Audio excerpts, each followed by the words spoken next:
আল বাদউর বাদা, বাদা ফাইল, এখানে এই ফাইলে নাকিসের মতোই এটা ফাইলে শুরু, তারপরে একটা ইসিম থাকবে, একটা খবর থাকবে। খবরটা সব সময় ফাইলে মুদারে হবে, ফাইলে মুদারে হবে। এই ফাইলে মুদারের শুরুতে আনার কোনো প্রয়োজন নাই, অধিকাংশই ব্যবহার হলো এটা আন ছাড়া। এটা কি অর্থ দেয়? এটা ফাইলুন শুরু মানে কি, এটা বোঝায় যে খবরটা শুরু হয়ে গেছে, খবরটা শুরু হয়ে গেছে। যেমন বাদা আত তালিবু ইয়াকরাউ, বাদা আত তালিবু ইয়াকরাউ, বাদা আল ফাইল শুরু, তালিব ইসিম, ইয়াকরাউ খবর। এই যে খবর ইয়াকরাউ, ছাত্রটির পড়া শুরু হয়ে গিয়েছে, ছাত্রটি পড়া শুরু করে দিয়েছে। খবর শুরু হয়ে গেছে না, পড়া খবর শুরু হয়ে গেছে, এটা বোঝায়। বাদা আত তালিবু ইয়াকরাউ, ছাত্রটি পড়া শুরু করে দিয়েছে। এখন প্রশ্ন হয় না, তাহলে এটি কি মুজারি ব্যবহার হয়নি, আমর ব্যবহার হয়নি? ছাত্রটি পড়া শুরু করে দিবে, হে ছাত্র তুমি পড়া শুরু করে দাও, মুজারে হয়, আমর হয় কি না? সাধারণত এই আল বাদউর এই ফাইলের শুরুয়ের এই বাদা দিয়ে তোমার মুজারে হয় না, এটা মাজিতেই থাকে সাধারণত। সে ছাত্রটি পড়া শুরু করে দিয়েছে, মেয়েটি কান্না করা শুরু করেছে, কাউসার হাঁটা শুরু করেছে। বাদা কাউসারু ইয়ামশি, বাদা কাউসার ইয়ামশি, বাদা মুজাহিদুন ইয়াকতুবু, মুজাহিদ লেখা শুরু করে দিয়েছে। লেখা শুরু করে দিবে মুজারে ব্যবহার হয় কিনা? সাধারণত এটার মুজারে ব্যবহার করা হয় না, কিন্তু তুমি যদি বলে দাও ইয়াবদা মুজাহিদুন ইয়াকতুবু, তা হয়ে যাবে। ইবদা তাকতুবু, তুমি লেখা শুরু করে দাও। ইবদা তানামু, তুমি ঘুম শুরু করে দাও। এরকম যদি কেউ বলে হয়ে যাবে, বুঝছেন? অথবা এটারে তুমি এই যে বাদা আত তালিবু ইয়াকরাউ, এই বাদার জায়গায় যদি তুমি আখাদা বলো, আল আখযু মাসদার বলে না, অর্থ কি? ধরা নেওয়া। আল আখযু তোমার বাদা আর অর্থ হয়। তুমি বাদা আত তালিবু ইয়াকরাউ না বলে যদি বলো আখাদা তালিবু ইয়াকরাউ, এইটার অর্থ কি? ছাত্রটি পড়া শুরু করে দিয়েছে। ইয়াখুযু তালিবু ইয়াকতুবু, ছাত্রটি পড়া লেখা শুরু করে দিবে। বুঝাইছে? সাধারণত এগুলার মুজারি কি হয় না, ব্যবহার হয় না, কিন্তু তুমি যদি এইভাবে ব্যবহার করে নাও মুজারি দিয়ে, তাহলে হবে। তাহলে আমরা কি পাইলাম? এটা ফাইলের শুরু, এটা তার ইসিম, এটা তার খবর। খবরটা সবসময় কোন জাতের ফাইল হবে? ফাইলে মুজারি হবে। তাহলে প্রথম বাক্যটা কি? বাদা আত তালিবু ইয়াকরাউ দারসাল ইয়াউম, অর্থ কি?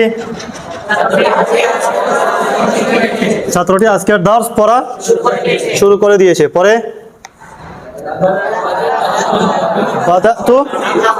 বাদাতু আকরাউ, অর্থ এটা বাদাতু আকরাউ না বলে কি বলতে পারো? আখাযতু আকরাউ বলতে পারো। আখাযতু অর্থ এখানে কি কোন অর্থ দিবে? বাদা আর অর্থই দিবে। এরপরের বাক্য বলেন বাদা আল মাতারু ইয়ানজিলু, অর্থ কি? বৃষ্টি অবতীর্ণ হওয়া শুরু হয়ে গিয়েছে। পরে বাদা আল ইমামু ইয়াখতুবু, অর্থ খুতবা শুরু করে দিয়েছেন। এরপরে কি? মুয়াজ্জিন সাহেব আযান দেয়া শুরু করেছেন। পরে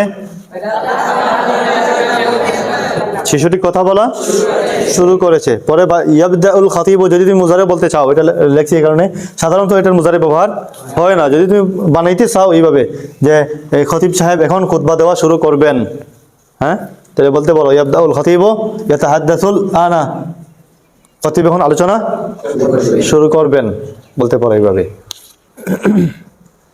বুঝছেন? নিয়ম বুঝাইছি সবার? তাহলে বলো তো দেখি, আমি এখন লেখা শুরু করেছি,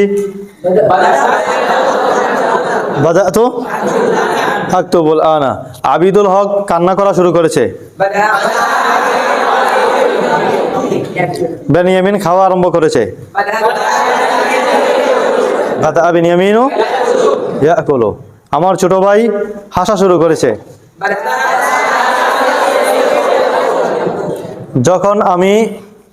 যখন আমি হাঁটতে শুরু করলাম, তখন তুমি আমার দিকে তাকাতে শুরু করলে।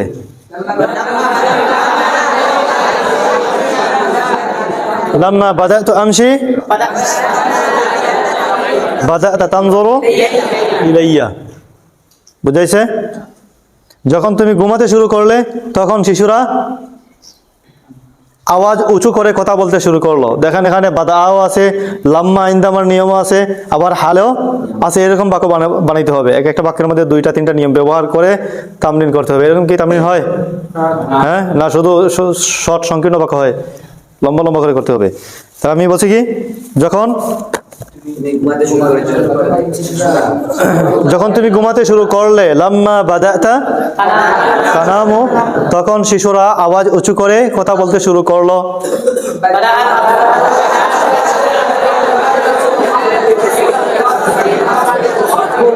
শিশুরা কথা বলতে শুরু করলো। আরবি কি?